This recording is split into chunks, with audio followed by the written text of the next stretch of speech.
ขนมจีนน้ำยาตีนไก่หรือว่าข้าวปุ้นน้ำยาตีนไก่นั่นเองอู้แซ่บ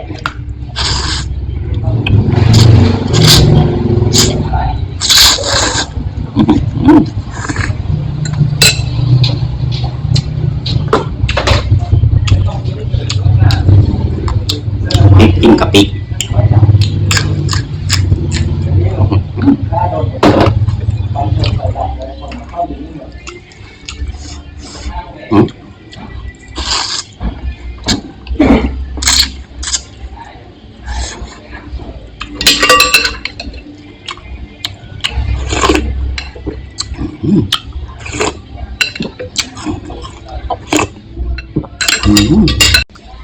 เอามาพี่น้องมาบอกว่าได้ใหญ่ห่างเห็นหน้ามีแต่ว่ากินคือเก่าพี่น้อง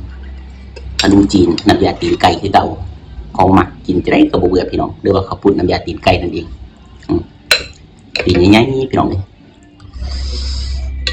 สาวก่อนพี่น้อง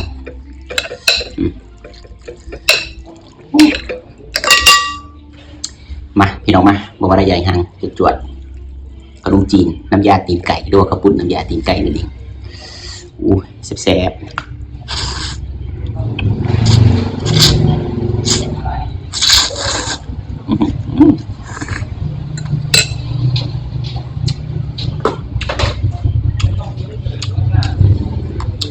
พริกกินกะปิ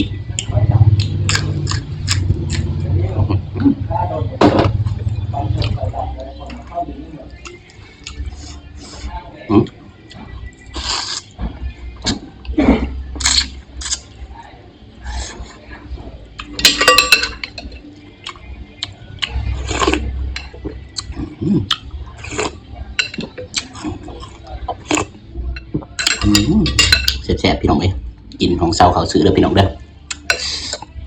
อาจจะมีเสียงรถออกรถเขาขอโทษขออภัยอยู่ตรงกันหลายคนก่อนสิวะเอาจวด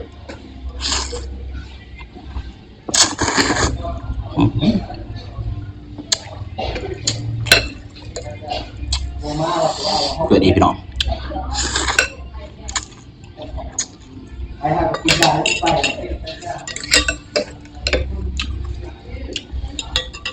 ยังไง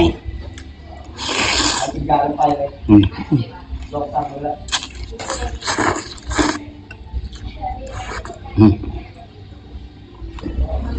มันกันมาที่เอาไปนิดครับจริงๆครับพี่มันได้เพราะว่าเป็นเรื่องต่อไปต่อไปกระเทียม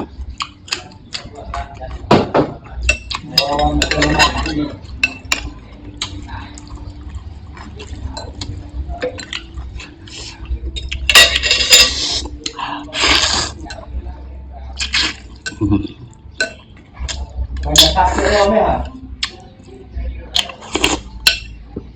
ไปเอาไหม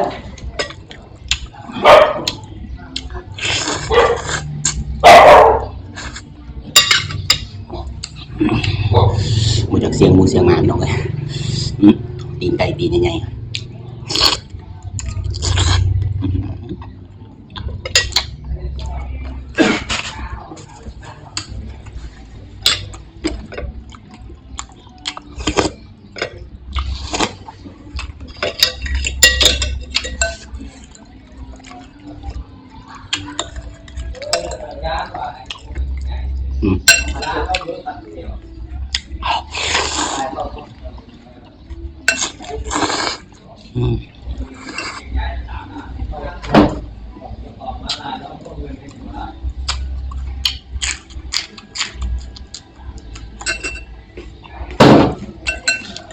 ไปได้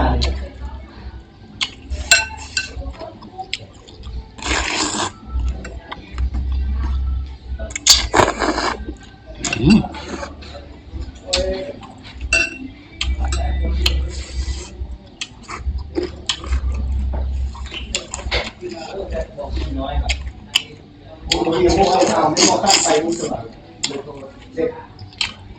เรียนมาพอแต่ก็ไปพูดแล้ว